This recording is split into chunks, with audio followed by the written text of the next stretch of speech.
Hello everybody. In this webinar we want to talk about compliance testing of the physical layer of USB interfaces. I would like to start with some introductional words about USB itself. I would like to give some details about the different standards, the different technologies, and then I would like to focus mainly on the test challenges and really go into the details of USB compliance testing. But also I would like to mention some tools for signal integrity debugging in case something with the compliance test is failing. And then in the last part of our presentation, Johannes, my colleague, he wants to give a quick demonstration on our oscilloscope, the RTP oscilloscope. Hello and welcome also from my side. So let's start with some introduction about the USB interface. USB stands for Universal Serial Bus, and it got invented in 1996 by a consortium of different companies. The first application was about devices that needs to be connected to a computer. The standard body behind this standard is the USB Implementers Forum. You can find it under usb.org on the internet. USB, the interface itself, is a growing application. It's among the top 4 interfaces beside Ethernet, beside DDR interfaces and PCI Express. And from the start for computer application, now it has widespread to many different applications for consumer electronics, for IT, telecom devices, also in the automotive area or medical devices and many more applications. So it has a significant importance for us. This means, on the other hand, that testing of USB interfaces is very important in order to ensure interoperability. Of course, there has been some evolution of the USB interface, and I would like to mention 3 key trends there. Number 1, of course, is increasing data rate. So the demand for data transmission is increasing all the time. And this is, of course, reflected with recent standards, the USB 3.2 standard or the most recent USB 4 standard. The other area for USB interface, what is important, is about delivering power. So the first interfaces, they had a 5-volt power supply already integrated, but there the demand is growing, and this is reflected and driven by the USB power delivery specification. And last but not least is about the connector itself.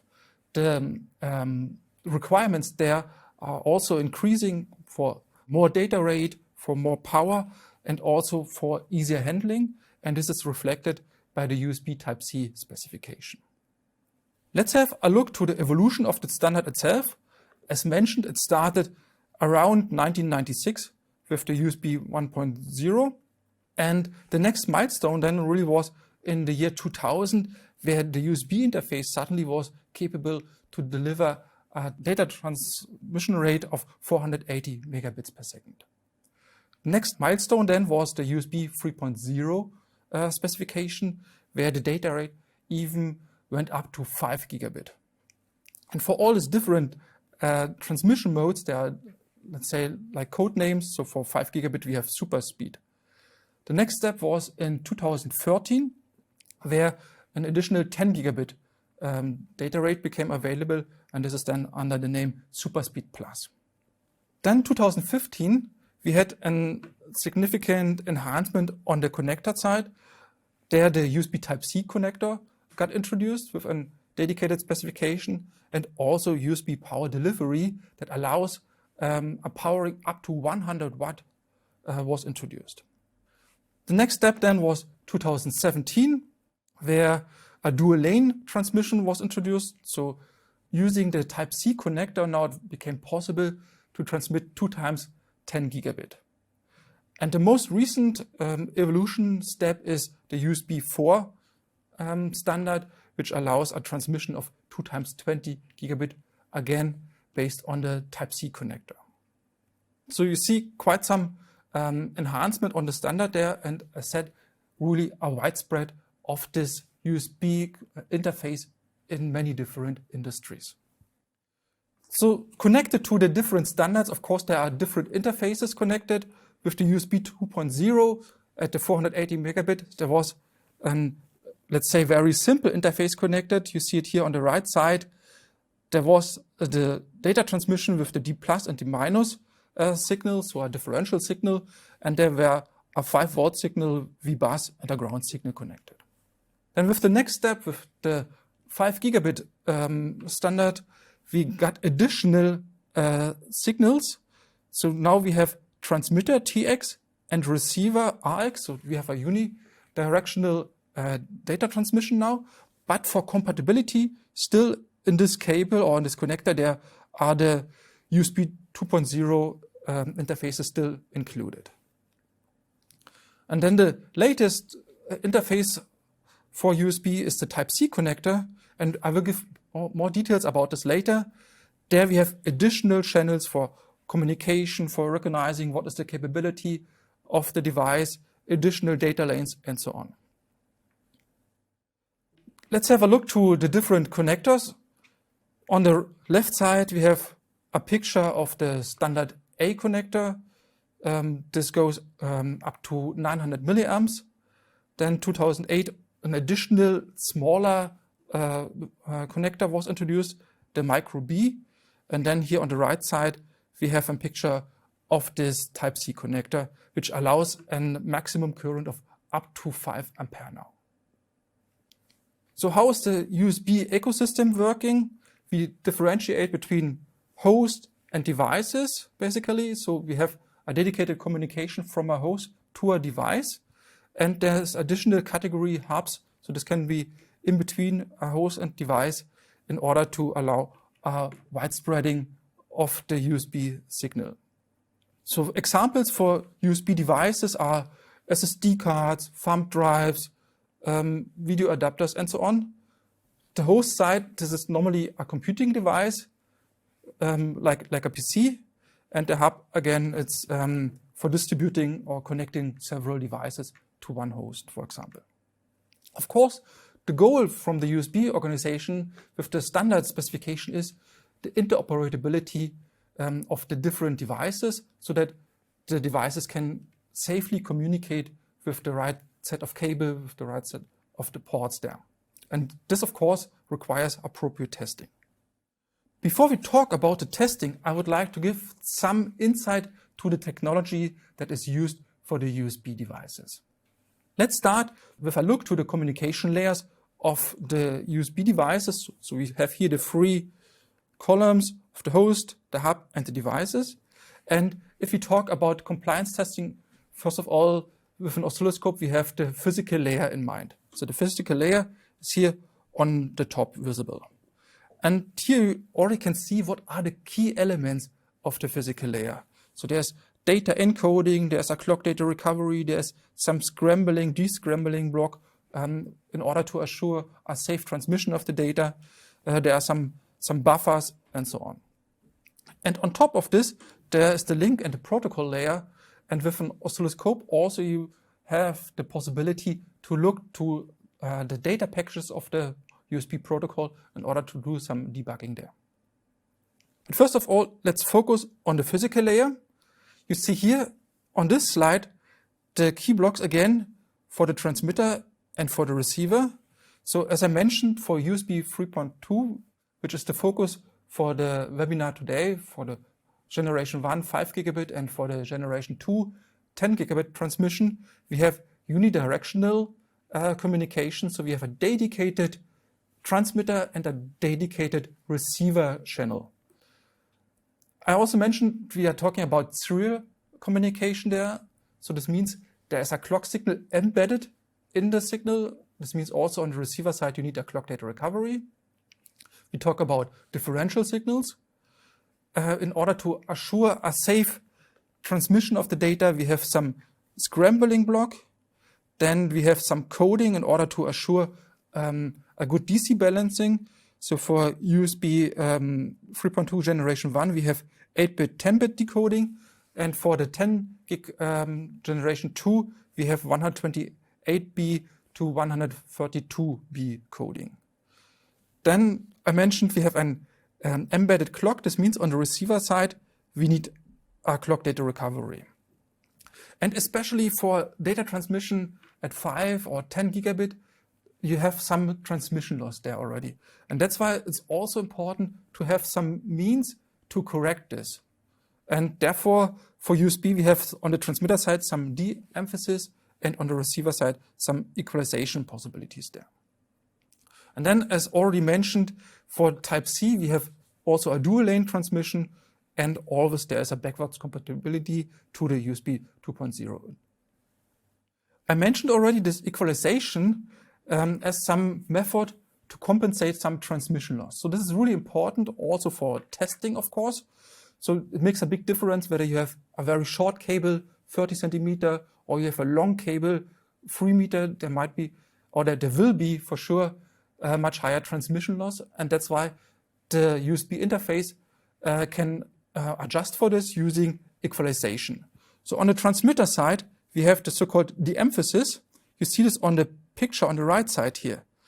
The first toggling bit has always a certain amplitude and to assure that the signal safely can arrive at the receiver side.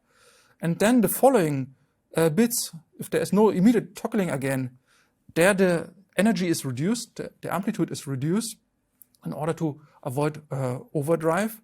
So this means here I go for the next ones, I go lower with my voltage level. So this is the so-called de-emphasis. And there are different filter approaches. For example, for generation 2, there's a 3-tap 4 filter equalizer allowed for the transmitter. On the receiver side, we have some equalization filter again. And this is also a kind of filter in order to, let's say, raise the energy for the higher frequency components where you have the most transmission loss during a transmission there. And typical filters that are used there are CTLE or DFE filters. In order to recognize what equalization setting is required during the initialization of the USB transmission, so if you connect two USB devices together, there will be some training sequence where the devices find out what equalization level is required. Another important element for the USB signal is the so-called low frequency periodic signal, the LFPS signal. Really, like the name says, it's a low frequency signal. You see here as a period of 20 to 100 nanoseconds. So it's very low speed, but this is a really important signal for the start up of the USB communication, and also for testing it has a significant relevance there. So for example, we use this then for toggling the test modes and so on. Also a few information about the Type-C interface itself. It got, like mentioned before, introduced 2015. It has this nice and handy small size, but the really key advantage of this Type-C interface is that it has a reversible plug orientation. So either direction is it possible to insert it to the connector. Another really powerful functions of this Type-C connectors are that it's also supporting other interface standards like DisplayPort or Thunderbolt. And as it has more signal pins and more signal lanes, also a dual lane transmission for 5, 10, and then also for USB 4 for 20 gigabit becomes possible. Also, a unique feature of this Type-C connector is the so-called power delivery. So there are additional, let's say, power pins or power lanes included to allow the transmission of up to 100 watt power. And also there are some communication channels included in order to allow some handshake of devices to check, hey, what maximum power do you have? I can do 100 watt, or the other device says I only can 5 watt. So then between the two devices, the minimum possible power will be agreed on. And of course, after the introduction of this Type-C interface, already the next standards for the higher increasing data rate were in mind. So this is also supporting the most recent USB 4 standard. So let's now have a look to what are the test requirements there. Basically, we can differentiate between passive testing and active component testing. So if you talk about passive testing, this would be looking to the quality of a connector, to the quality of the cables, of the PCB traces. And for this, most likely, you will use an VNA, a vector network analyzer. You look there for the signal integrity of this transmission lane. You look for skew, for impedance, for the shielding effectiveness, and so on. On the active side, which is the focus of our discussion today, we rather look then for the signal quality of the transmitter and the capabilities of the receiver side. So for this, we use an oscilloscope. So we look to the signal integrity there. We also have the possibility with an oscilloscope to look to the protocol data, and also, of course, you can look to the power capabilities. So for the today focus, we want to look to the compliance testing of the physical layer of the active components. So the USB standard organization, they have really strict and clear rules about the compliance testing. So first of all, if we look to the available documents there, we see here on the top, there's a standard specification for the USB 3.2. It's from 2017. Then for the testing itself, there are dedicated documents, test specification. It's called Electrical Compliance Test Specification for the USB interface. And also, and we will see this in a second, also I need for the connecting or for the connection of my test instrument to the device under test, I need some test fixtures. So there's also some guideline about the test fixture connection for the topology there. And last but not least, there are also tools for the analysis available. One important tool is the so-called SIG-test tool. You see here some link where this tool is available. If you have captured some waveform, for example, with an oscilloscope, then you can feed these waveforms into the SIG-test tool, and the SIG-test tool is doing the respective analysis of data I, of jitter, of voltage and timing specification, and you get then a final report with all the information there. If you take a USB device, so the real device, and you connect this to an oscilloscope, typically these devices, like a flash drive, for example, they go automatically into the compliance test mode. If you have a host device, then you need additional tools that force the host into the compliance mode. And therefore, there are additional USB configuration tools available. You see here a list of respective tools that are available for getting these host devices into some compliance test mode. On the next slide now, I have a list of the dedicated tests that are required for the compliance testing. On the left side, you see the tests that are required for the generation 1 devices, for the so-called super speed devices. So there are tests on this LFPS signal for the transmission and for the receive side. So TX stands for transmitter side, RX stands for receiver side. So this was this, let's say, configuration signal or sideband communication signal, this LFPS signal. So these are the first two tests. Then the next test is about the transmitted high-speed data signal itself. So you can, or you need to do some I analysis there. And also then the number 4 test is about the high-speed signal, but there it's rather about the spread spectrum clock that it's included in the signal. This is to distribute the emission power of the signal to a little bit wider bandwidth. So also this needs to be tested. And then the last test is about the receiver test itself. So you inject some jitter into a signal, you try to stress the receiver. And for this receiver test, you require a bit error rate. Then looking to the 10 gigabit signal, there are some additional tests. Of course, first of all, the LFPS signal tests are repeating, all the 5 gigabit tests are repeating, and now we have additional tests for the 10 gigabit signal. So additional I test, additional SSC test, additional receiver tolerance test, and so on. Also, what is new, it's the test number 5 here. You also need to test the equalization levels of the transmitter. So you have different test signals there, and you check there the equalization levels there.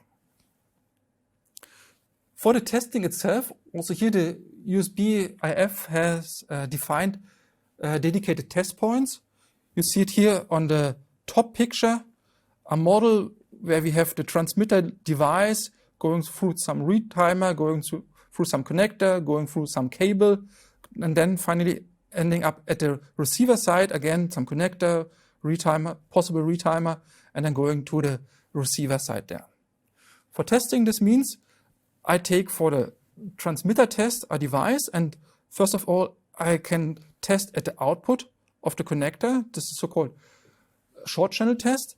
And then I also have some specification for a long channel test, where I also need to include some dedicated cable with a dedicated characteristic, dedicated length, and so simulate the test of a long channel.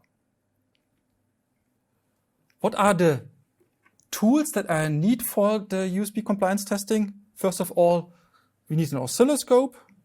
Then we need some cables, some connectors. You will see this all from the demonstration Johannes is showing later on.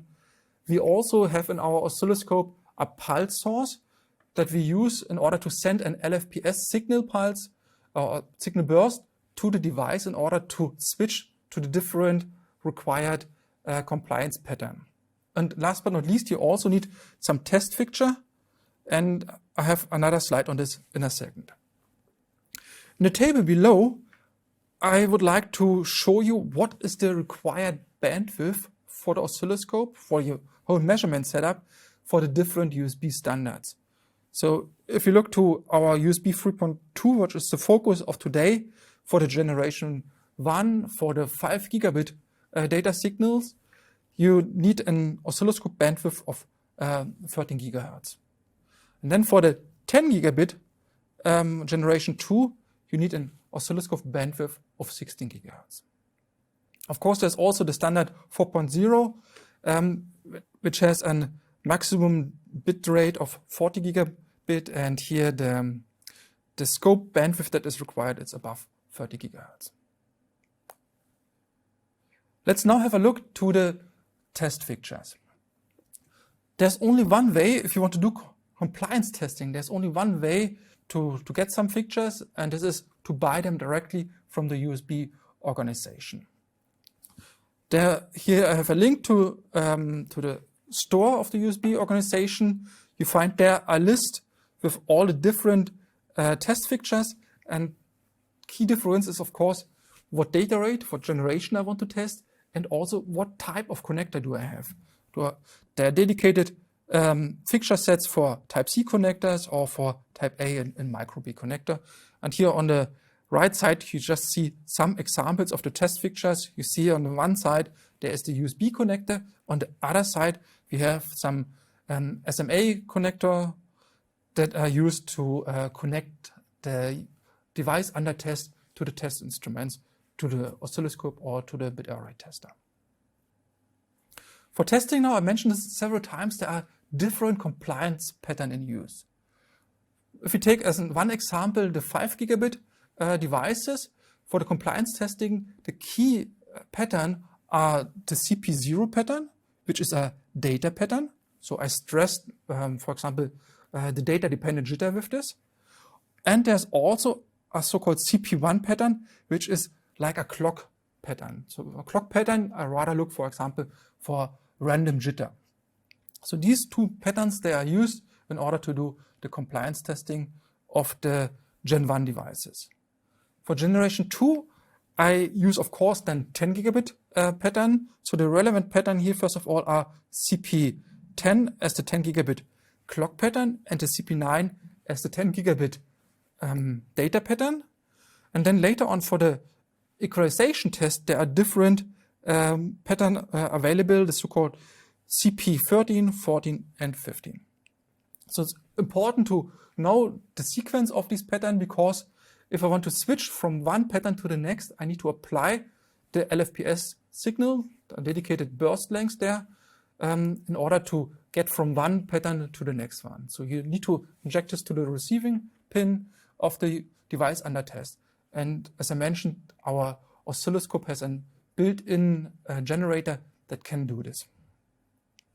So enough for all the discussion about the technology and so on. Let's now have a look to a test setup. Here I have one example for a 5 gigabit test. So on the left side, we have our oscilloscope. On the oscilloscope, of course, I need to do some calibration. I need to do some cable deskew so that I don't have a skew on my setup there, because I have a differential signal. Then in the middle, I have my test fixture, which is connected via cable to my oscilloscope. Then the test fixture, of course, goes to the device under test. Then we need some power. And also there can be some connection of a generator. You see here our generator source to the receiver side of the device in order to do the toggling of the compliance pattern. You see it's a quite sophisticated setup, and I have one more example prepared for a 10 gigabit device. Very similar, of course, the oscilloscope on one side, the oscilloscope connected to the test fixture set, the test fixture connected to the device, and of course also there the connection to the generator and the powering. So for all the different tests, of course, you can do this manually. You can use all the documents from the USB organization. But for us as a oscilloscope company, we came up with some automated tools. So we have for our oscilloscope a dedicated option. It's called RDP compliance test option K101. And this enables you to do the compliance test in a much more automated way. You see here on the very top some examples where the software then gives you some illustration for the setup. It guides you step by step through the setup, what connection you have to take for every test. Here on the left side, you can see the list of tests. And then in the background, the oscilloscope is configured automatically so that you have the right length for the recording and so on. In the middle, you see also some examples then of the test results. So you see, for example, here the data eye, or you see some other examples where the SIG test tool in the background is invoked, and then last but not least, you get the summary of the test results. Also, the nice thing of the software, it's preparing report for you where you get all the results listed, and you can give this then to your customer to prove the compliance there. What are the other advantages? I mentioned already that we have a built-in generator. It's also, of course, automatically configured by the software to toggle the compliance test. I mentioned also before short and long channel testing. In order to simulate some cable, we can do some embedding. This means we use some dedicated filter characteristic for a cable, and we calculate into the waveform and filter characteristic to simulate a longer cable in the signal, and also this is included in the software, so there's no additional option required. And then last but not least, we also have a test fixture, the so-called ZB2, and this is for debugging on generation 1 devices. So I mentioned before, for compliance certification, you need to use the test fixtures from the USB organization. But if you want to do some preparation, some debugging there, you can also use this test fixture from Rohde and Schwarz in order to do the first initial test there.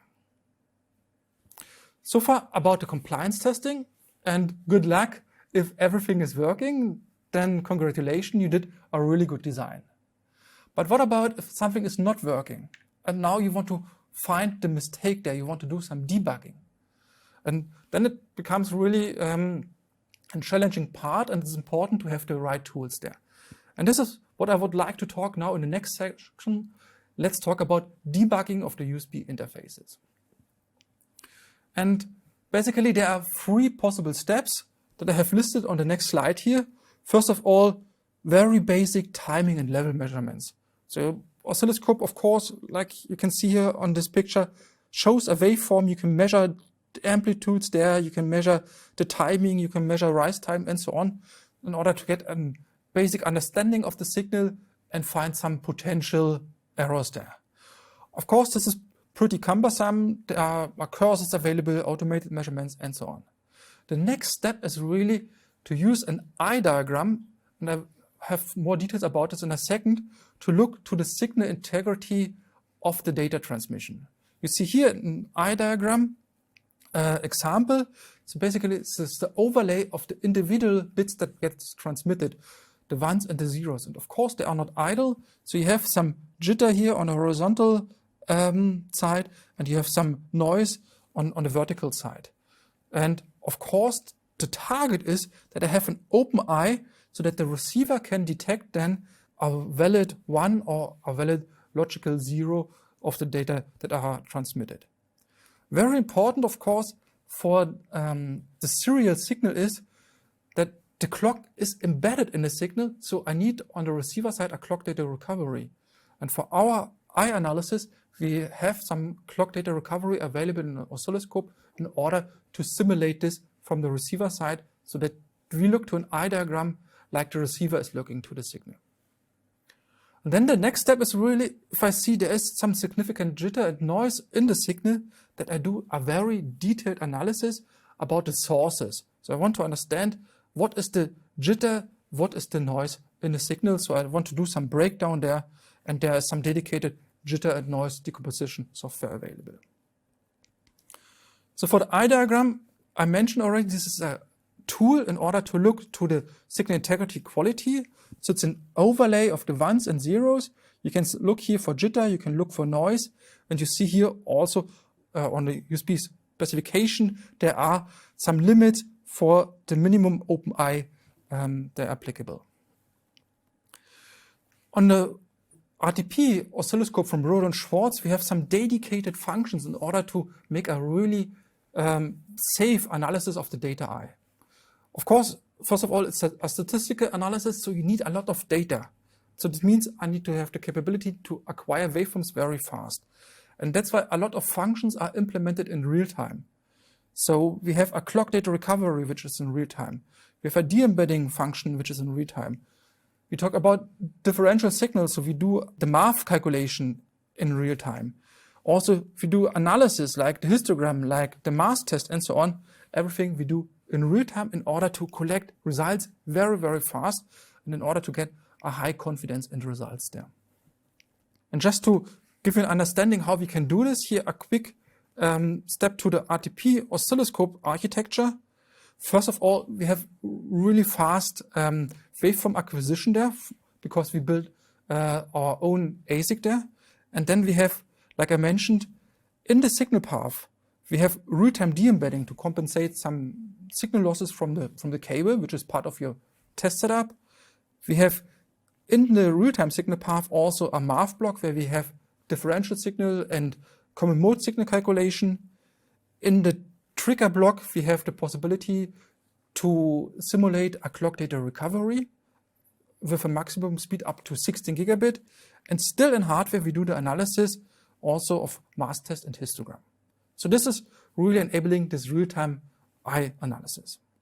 So after the eye analysis, if we found some significant jitter and noise, I mentioned also the jitter and noise decomposition. So also here we have dedicated options available, K133, K134, in order to really break the jitter and noise down to the dedicated components, deterministic and random components, data-dependent components, periodic jitter components, and so on. The jitter and noise decomposition is a whole topic for its own, so therefore, if you want to learn more about this, there's also a dedicated webinar about this available. So once we are happy with the signal integrity, maybe also there might be some issue with the protocol engine itself. So that's why also a few words about protocol decoding. So if there is some issue with establishing the link between the two USB devices, if there are some incorrect signal content transmitted, then it's really necessary to look to the details of the protocol transmission there. Of course, if we have an oscilloscope, first of all, like you can see on the left picture, you look to an analog signal, right? So it's very difficult to understand there what are the protocol data. And therefore, there's some dedicated software available which is translating this signal stream to a USB protocol stream. And then you can look, are the right signals transmitted, the right data transmitted, the right header information, and so on. And you can correlate this to the analog waveform shape. So we have here dedicated software options available for the generation 5 and the generation 10. And we tried to make this most intuitive for the user. So there's some auto function for getting the right thresholds adjusted. You can select between scrambling and re-scrambling. You can also then trigger on dedicated protocol content. So you can use our trigger engine and say, I want to trigger on a dedicated USB protocol data or to a dedicated frame start and so on and so on. So this gives you a lot of flexibility if you use such a decoding software. With this, I'm at the end of my presentation. So we talked about the physical layer compliance testing. We talked about debugging with eye diagram, with jitter analysis, and I also demonstrated you some possibilities for protocol data analysis. In the next step, I now would like to hand over to my colleague Johannes, and he will give you some live demonstration on our RTPD oscilloscope. Thank you, Guido, for this introduction and insight into the USB 3 standard. In my demonstration, I would like to show you a quick example of compliance testing, and I would also give you an example how to do some signal integrity debugging. But before I do that, I would like to point out and say a few words about the test fixtures. So here I have the USB IF provided test fixtures. And in my demo setup, I'm using the our own USB test fixture.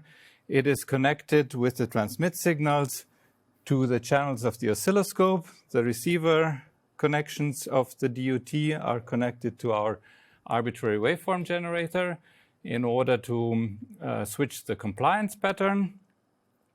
Of course, I have some power supply for the USB device. And what we also have on the oscilloscope is the pulse source. That's extremely useful for deskewing the channels.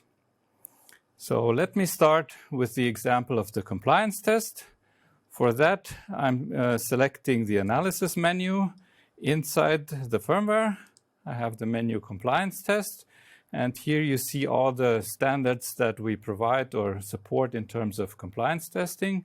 So I'm going to select USB. The scope suite is our framework for all kinds of compliance tests. So that is launched in the background. It connects to the oscilloscope. By the way, you can run the scope suite either on the instrument itself or on a separate PC and connect the software via a network to the oscilloscope. So let's switch to the scope suite. I can create sessions for the different types of USB devices, device, host, and hub. So since I have a device here, I'm going to create a new session for a USB device. I can open that session. And I know that on my particular oscilloscope, I have a skew on the channel 3 of 6.3 picoseconds. This is something that I determined beforehand, and I set that in the properties of the configuration. On the left side, you have all the test cases listed, and since USB 3 devices also have to be backwards compatible, you can also select all the test cases which are required by the USB 2 standard. For this demo, I'm going to select the tests from Gen 1, which is the 5 gigabit per second data transfer rate. And I have a few properties to configure. So which kind of fixture I'm using, either Rohde and Schwarz or the USB-IF, the compliance test fixture. If it's a near end without captive cable or a captive cable device, if the device is self-powered or bus-powered, and very important, the type of the connector. So in this case, I have a standard A connector.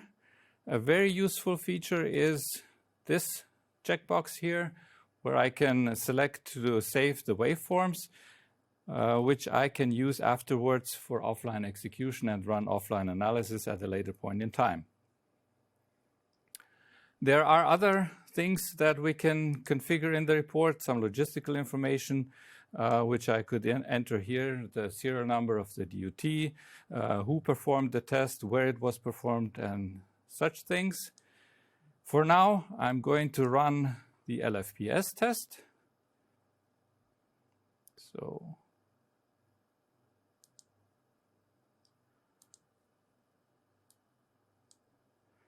And I can either run the entire sequence of checked tests, or I can run each test individually.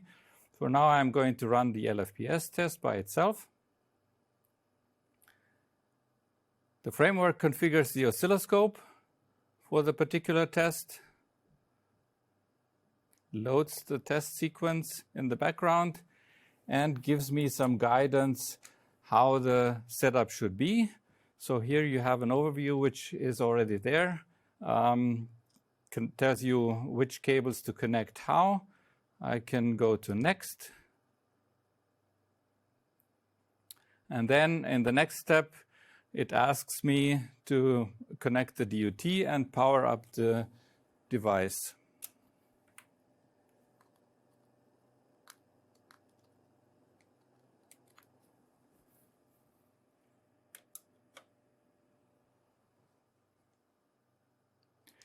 Click on next, and very useful here, whenever you run a test, you get a picture, a screenshot of the signal, how it should look like, so you compare the desired state of the signal, the desired shape of the signal, with the actual acquired signal.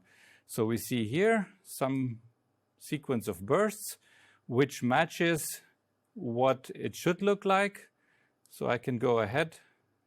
If this would not be the case, I have an opportunity here to check my system setup. Click on next.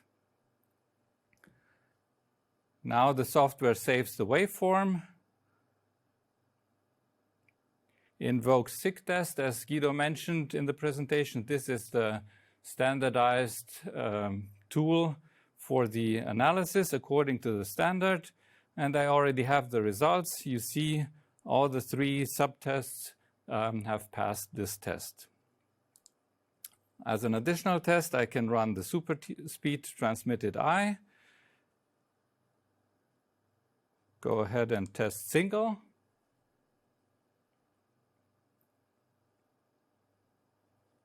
Again, checking the cabling.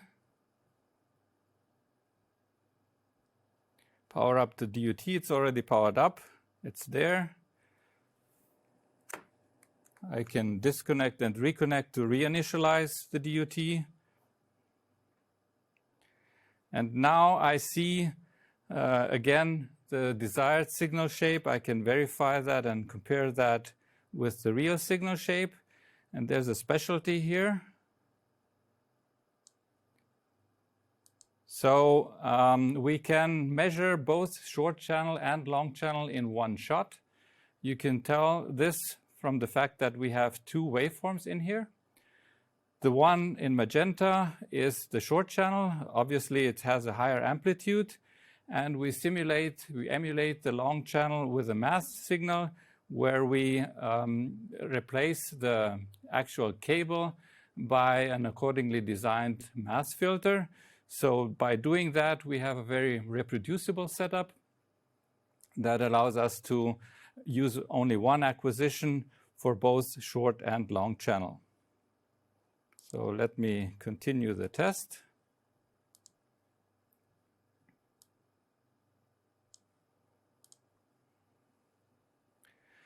This test case consists of two compliance patterns. So in the first step, it acquires the data pattern. And in a moment, it will ask me for the second compliance pattern, which is the pure cloak pattern. Again, I get a picture of the desired signal. I can see that this is not the correct signal on the scope.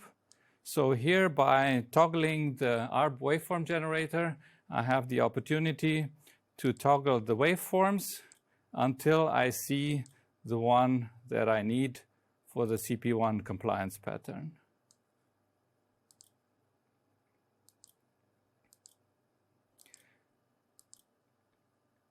So this is the one that I need. I can tell from the horizontal scaling that it has the correct frequency, and I can click on Next and run, acquire, save that waveform. Again, it takes a moment.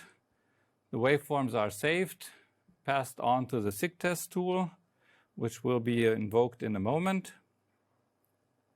And then I'm already there to get the results from this transmitted eye test.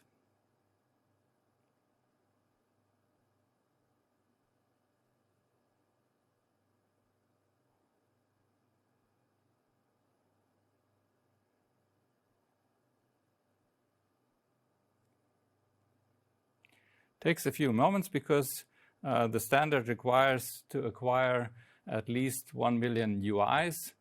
So you can imagine that processing that, calculating jitter and all those values takes a little bit of time.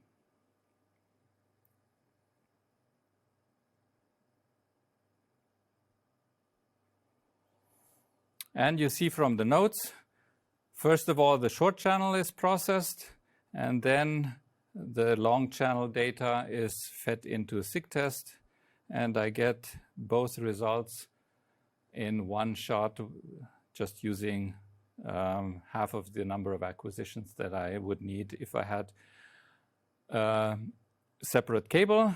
Plus, by doing the emulation of the channel in software makes for a much better reproducible result. Same here. I get the results, all the results passed. I can look at the results in here, or I can generate the entire report, which gives me all the details that I configured in terms of logistical information, user, firmware versions used, software versions used. You can add some comments here. You get an overview of the test cases. And then you get the results in detail, particularly all the numeric values that are required and the eye diagram, how it's calculated for the different types of eyes. With that, I would like to conclude the part for the compliance testing and switch over to the signal integrity debugging and testing. So I'm going to close the scope suite. I'm going to preset the oscilloscope, disconnect and reconnect my DUT to reinitialize it.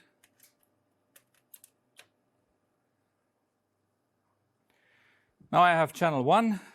I need the additional second channel. That's going to be channel 3. That's how the setup is wired. And I want to look at the differential signal. I can select compute the differential signal. Remember, this is done in hardware, and this allows us to have a very high display update rate. I'm not going to need the common mode signal, so I'm going to minimize that. And I'm going to adjust the time base to display roughly 1 UI. I don't want to have the edge trigger, but instead I want to use the recovered clock for a trigger. So therefore, for a trigger type, I'm going to select the serial pattern trigger, and I'm going to select the differential signal as a source. Again, the oscilloscope is reconfigured internally. So differential 1. And I know that I have a pre-configured standard, so I can go ahead and select USB 3 Gen 2, which is the 5 gigabit data rate. I don't want to trigger on the 8-bit, 10-bit pattern, but I want to trigger on the single-bit pattern. And I'm done. You see the configuration of such a signal is very easy. I have a well-centered eye, and you can see that this is a pseudo-random data pattern, so I have both the non-transition parts and the transition parts. Here, if you look at these parts of the signal, that's where the de-emphasis and pre-shoot come into play. Now I can use the standard methods like an histogram. I'm going to select the horizontal histogram, something like this. Minimize the histogram in vertical size.